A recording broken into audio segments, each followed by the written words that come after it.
untuk berdiri sendiri untuk ngambil undangan gitu kan. Nah, saya dinilai sama guru itu masuk ke paralel 5 besar, padahal yang boleh daftar itu cuma 4 besar. Nah, bilalah yang peringkat 2 itu nggak mau daftar. Ya udah akhirnya aku masuk. Nah, pas masuk itu saya juga bingung sih karena tadinya pengennya mondok sih nggak kuliah. Jadi pas masuk aku masih bimbang ya masuk nggak ya. Mesti itu pun masuk sebenarnya bukan langsung keterima tapi masih diseleksi lagi. Cuma masuk seleksi di tingkat sekolahnya. Habis itu akhirnya lagi bimbang-bimbangnya teman saya daftarin dan lain sebagainya sampai dia yang bayarin saya uang pendaftarannya gitu. Mungkin Mas Munir ingat Anis ya Mas ya? Anis dulu teknik kimia 2010 itu teman sekelas saya, teman lomba, teman apa gitu. Nah dia daftarin sampai akhirnya pas pengumuman itu keterima. Jadi ada 4 anak yang daftar dari Wonosobo. Jadi se-Wonosobo itu 4 anak, itu yang diterima 3. Yang peringkat 3 itu malah nggak keterima karena dia salah ngambil jurusan lah. Maksudnya jurusan yang diambil terlalu tinggi, jadi nilai rapotnya nggak nyampe gitu kan. Kalau dulu matematika dan dia cross fakultas. Jadi dari anak IPA terus dia mau ngambil akuntansi. Jadinya karena dia pindah rumpun jadinya agak susah. Seperti itu. Nah, setelah keterima itu saya nerima pengumuman itu dulu 16 Januari. Jadi pas awal semester 2 ya, atau malah belum, masih semester 1. Masih semester 1 kelas 3 aku udah keterima UI. Nah, kondisinya adalah waktu itu saya terkapar di rumah sakit karena terkena flek kelenjar getah bening. Di rumah sakit itu hampir 2 bulan. Bayangin ya, di rumah sakit dari nggak bisa gerak sama sekali, koma 25 jam, terus habis itu nggak bisa gerak sama sekali sampai akhirnya bisa bangun gitu. Jadi saya nerima pengumuman itu juga di rumah sakit. Nah, saya sakit adalah flek kelenjar getah beningan. Nah, penyebabnya adalah karena saya itu sering banget begadang itu. Selama SMA, maksimal saya tidur itu 3 jam seharinya. Karena memang kondisinya saya nekat untuk mutusin mondok sama sekolah di instansi yang berbeda. Maksudnya mondok maksudnya pondok nggak ada kurikulum sekolahnya, terus sekolah di SMA waktu itu SMA 1 kan SMA favorit gitu. Jadi kalau siang itu sekolah, siang sampai sore sekolah, sore sampai malam belajar. Nah, untuk mengejar semua ilmu yang bisa didapatkan itu dari kesempatan itu, aku lebih memilih untuk banyak baca buku, banyak belajar dan mencoba fokus ketika ngaji ataupun sekolah itu fokus. Jadi saya nggak perlu belajar lagi di rumah. Jadi kalau malam itu biasanya aku ngaji kadang jam 2 pagi, jam 1 pagi gitu kan, sama paling dulu sampai kelas 1 2 itu hafalan Imriti sama 2-3 itu Alfi. Jadi pas waktu ya paling waktu lebih banyak hafalan sih. Nah, kalau untuk sekolah sama ngaji, saya mencoba untuk tetap fokus di kelas, entah di kelas ngaji ataupun di kelas sekolah. Jadi ketika mengulang pelajaran pun nggak begitu susah gitu. Nah, itu mungkin salah satu kunci ketika SMA, ketika walaupun di pesantren tapi tetap dapat beasiswa. Jadi waktu itu saya juga ikut Olimpiade Matematika, ikut lomba kira tutup juga pas pondok. Jadi dapat dua-duanya gitu. Ya memang kerja kerasnya ya lumayan karena ya itu tadi hari itu paling aku tidur cuma 3 hari, tapi di kelas 3 mungkin kayak dan nggak kuat gitu. Jadi malah di rumah sakit 2 bulan. Gitu sih. Jadi jangan ditirulah kalau yang masalah itu, tetap harus ingat istirahat kayak gitu. Nah, setelah keterima di UI,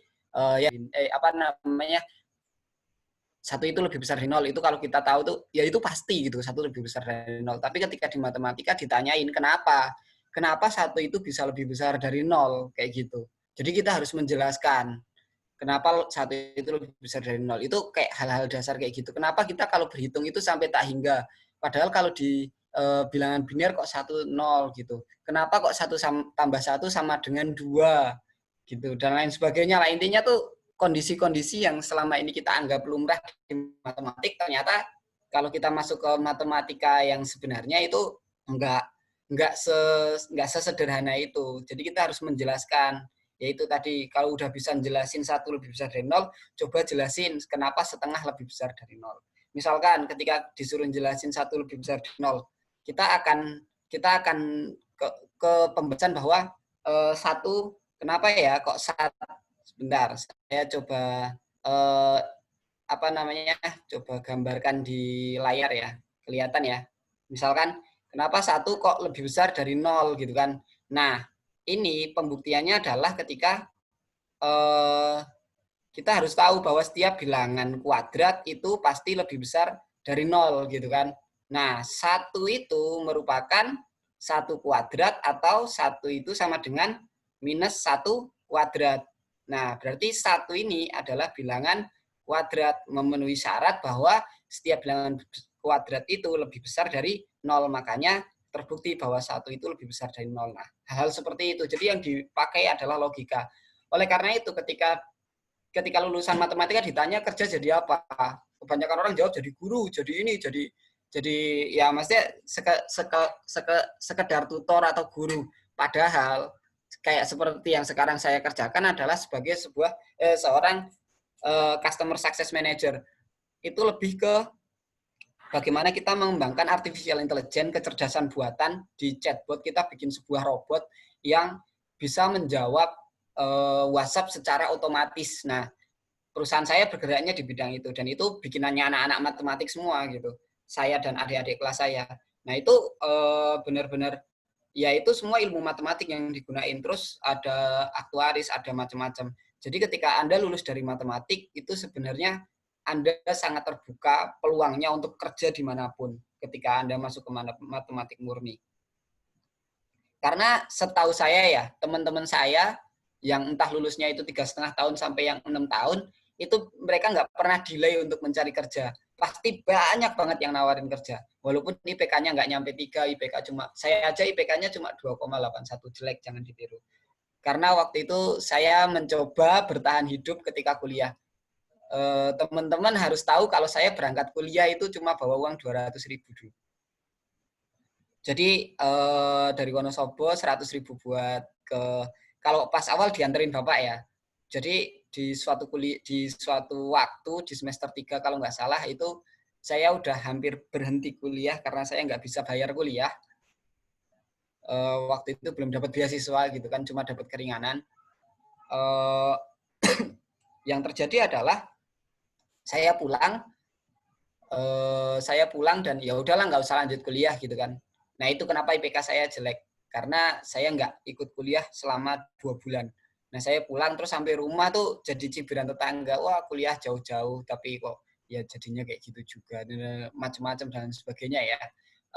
Terus habis itu suatu malam saya rembugan sama bapak saya. Pak, Bapak punya uang berapa sekarang? 200.000. Oh ya udah, sini buat aku. Tak berangkat. Jadi waktu itu aku berangkat lagi dengan uang 200.000. 100.000-nya buat beli tiket bis, 100.000-nya untuk bertahan hidup. Jadi saya pernah juga 2 hari nggak makan, cuma minum, terus tidurnya di musola, itu juga pernah pas kuliah di UI.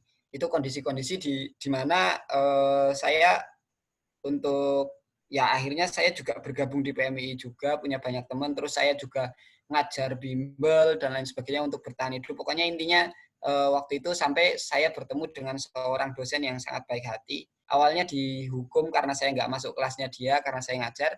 Pas dihukum dia bilang, kenapa kamu nggak masuk kelas saya? Ya Bu, saya ngajar, saya belum bayar cicilan, belum bayar cicilan SPP gitu kan. Oh berapa SPP kamu? 1,5 juta per semester 6 bulan gitu kan. Oh gitu. Ya udah gini aja, kamu masuk kelas saya, semua semesteran saya yang bayarin. Semua semesteran saya yang bayarin sampai kamu selesai. Tapi saya cuma minta nilai kamu dinaikin aja. Sampai 2,8 lah gitu. Nah, itu kondisinya adalah di semester 4, kalau nggak salah semester 4 atau semester 5, di mana IPK saya udah sangat terjun jauh ya, maksudnya kayak habis nggak masuk, nggak tahu pelajaran dan sebagainya.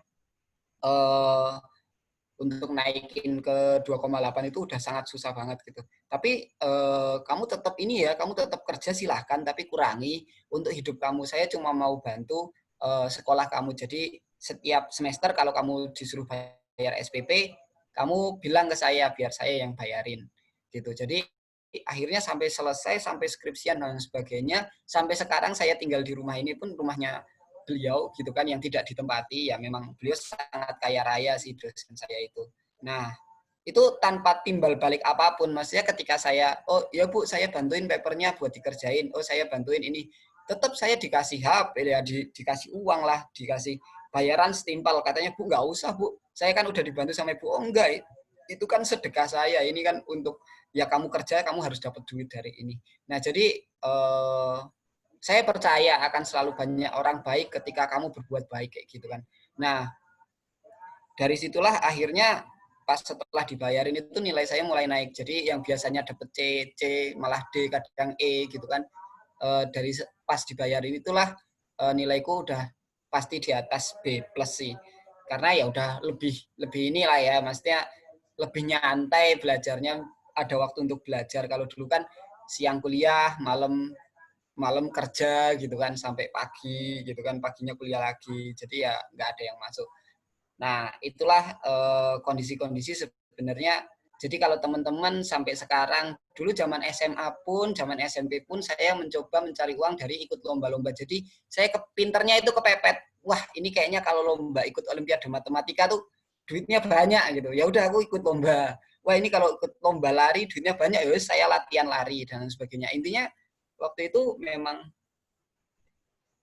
apa namanya, kondisi-kondisi yang terpaksa yang membuat saya itu selalu belajar untuk bisa lebih dari teman-teman, hanya sekedar untuk ya bertahan hidup gitu. Dari zaman SMP, SMA, SMP saya dulu di Purworejo, SMP 2 Purworejo, terus SMA 1 Wonosobo, terus kuliah juga begitu. Nah, disitulah, nah pada akhir kuliah saya coba bikin usaha sama teman-teman, sampai sekarang ada 3 usaha yang coba saya bikin kayak gitu kan. Yang satu udah berjalan mature gitu kan, yang satunya lagi onboarding nih, yang sayuran gitu kan. Yang sayuran saya punya sayuran pagi underscore, kalau teman-teman mau cek di IG-nya. Nah itu kita menggunakan ilmu matematika juga, namanya theory of queuing dalam penanamannya. Jadi teori antrian. Jadi di matematika itu ada satu kuliah 4 SKS judulnya teori antrian. Jadi orang ngantri itu ada teorinya. Jadi misalkan bagaimana sebuah teller bank misalnya, atau apa ya, customer service itu bisa maksimal ketika menghadapi antrian. Dia akan ngitung setiap hari berapa orang yang datang. Jadi maksimalnya kalau dihitung juga apa namanya, kalau misalkan saya taruh 5, kan harusnya kalau yang datang sehari 50 orang kayak gitu kan, ya udah kita kasih teller 50, jadi sehari itu selesai. Tapi kan untuk gaji orang 50 itu kan gede banget. Nah bagaimana kita mencari maksimalnya, keuntungan maksimalnya, sehingga si si perusahaan juga nggak rugi ketika dia ya udah 5 orang aja, karena setiap antrian nanti 10. Nah 10 ini cost-nya adalah segini dan sebagainya. Nah itu yang dihitung di matematika tuh model-model kayak gitu. Oke, sampai situlah pada akhirnya ya saya pengen teman-teman juga terbuka gitu matanya terhadap, terbuka pikirannya juga terhadap matematika. Dan kenapa saya dulu milih matematika, karena dia ada Queen of Science gitu. Ya dimanapun lah teman-teman beli sayur, beli minuman, beli apapun di warung itu pasti menggunakan matematika kan, untuk ngitung, untuk apapun. Jadi matematika itu nggak akan pernah lepas dari manapun. Jadi kalau ada teman-teman yang benci atau nggak suka matematika, itu salah sebenarnya. Kenapa saya bilang salah? Karena kondisinya akan membuat teman-teman itu jauh dari, ya apa namanya, jauh dari berpikir logik gitu. Jadi ya kalau dihubungkan ke agama juga, utlubul ilma minal mahdi laladi. Utlubul ilma minal mahdi laladi. Jadi disuruh belajar itu, kamu juga nggak boleh milih-milih ilmu mana yang maksudnya boleh sih milih, kalau di Taklimul Mutalim boleh milih, tapi kamu nggak boleh membenci satu ilmu apapun. Intinya seperti itu sih. Oke, mungkin itu ya sedikit cerita tentang saya. Jadi malam ini kita coba sedikit fun aja belajar matematikanya. Aku coba ngejelasin. Nanti kalau ada yang kurang jelas bisa langsung tanyakan ke saya, hidupin mic-nya. Kita kemarin akan bahas soal tentang, bentar, saya coba share soal matematika dasar ya. Matematika dasar yang ini ya. Yang matematika dasar 2011 ya. Ya, betul. Ya. 212. Oke. Kemarin sama Mas Habibi udah ya, sama Mas Habibi udah dibahas. Bahasnya dasar itu udah bisa di. Nah, sebenarnya paling dasar dari sebuah matematika dasar adalah materi teman-teman kelas 1. Kebanyakan tuh materi teman-teman kelas 1 SMA. Karena apa? Karena IPA IPS udah dapat, masih dapat semua. Cuman yang di sini dilakukan adalah logikanya tuh dikembangin gitu loh. Ketika teman-teman belajar SBMPTN ataupun SIMAK UI, itu logikanya dikembangin. Ya saya belum pernah ikut tes-tes yang kayak gini ya. Maksudnya SIMAK UI dan sebagainya. Alhamdulillah dari zaman saya sekolah SD, saya nggak TK. SD sampai kuliah itu saya belum pernah mengalami tes apapun gitu. Jadi ketika saya ngajar, kalau misalkan ya paling tesnya tes ujian semesteran gitu kan. Nah, itu jadi kalau nanti saya pas ngajar ada yang salah, tolong diberin juga, jangan terima aja gitu. Atau ada yang ganjel dan pengen ditanyakan. Saya yakin sih teman-teman di sini pinter-pinter juga gitu loh. Enggak, saya juga sering iri sih sama anak-anak yang masuknya lewat SIMAK, lewat SBMPTN karena usaha mereka luar biasa. Saya juga enggak menghilangkan usaha saya selama dari semester 1 SMA menjaga nilai itu juga sebenarnya usaha yang luar biasa sih. Cuman maksudnya kayak teman-teman yang malam ini hadir tuh udah luar biasa sih, mau belajar mau ini. Karena saya juga dari 2014 punya anak asuh yang sampai sekarang berarti udah ada sekitar 20-an anak yang masuk UI, IPB, Unpad, ada Tidar, ada macam-macam sih. UNY, UNS, itu juga saya dulu punya super camp gitu sebelum corona ini, punya super camp sendiri yang saya biayain sendiri juga buat teman-teman pada ke Depok gitu. Dulu Sanlat juga ada ya Mas Munir ya, untuk di untuk anak-anak yang secara offline gitu. Ya, dulu ada. Tiap tahun dulu ada. Iya. Oke. Sekarang mulai pembahasan aja ya Mas Munir ya. Atau ada apa lagi kira-kira? Ya, langsung aja. Langsung Mas. Ya, teman-teman bisa buka masing-masing soalnya. Kita modelnya ketika membahas ini adalah kita nggak ngejar selesai ya, tapi ngejar mudengnya. Jadi kalau ada yang belum mudeng langsung tanyain aja nggak apa-apa. Jadi nggak ngejar selesai 20 soal, tapi ya nanti sampai batas waktunya berapa, ya seselesainya itu. Kayak gitu. Oke, saya akan mulai dari soal nomor 1. Nah, soal nomor 1 ini kan jarak antara titik maksimum dan minimum pada kurva dari fungsi Y. Jadi fungsinya ini. Bentar, sorry. Nah, fungsinya ini nih. Fungsi Y sama dengan 4 sin pi x min 3 6 dengan x-nya itu antara 0 sampai 15 derajat. Gitu. Jadi ketika kita berbicara tentang trigonometri, kita kan berbicara tentang ruang ya. Ruang 1, ruang 2, ruang 3, ruang 4. Oke? Kelihatan kan ya? Ketika kita belajar tentang ruang, kita belajar tentang apa yang namanya sudut 360 derajat, satu putaran. Nah, ketika kita bicara sudut, sebuah nilai sin, cos, ataupun tangen, itu, sin itu tidak akan pasti lebih kurang dari sama dengan 1. Dan dia akan lebih besar dari sama dengan min 1. Nggak ada angka sin, misalnya sin berapa derajat itu minus 2 atau sin berapa berapa derajat itu setengah gitu. 1,5 atau 3 atau 100 itu nggak mungkin. Karena sin itu atau sama juga dengan cos, sama juga dengan tan, itu maksimal itu 1, minimalnya itu -1. Nah, kita disuruh nyari jarak antara titik maksimum dan minimum. Nah, maksimumnya kan 1, minimumnya -1. Nah, jaraknya itu berapa? Kayak gitu.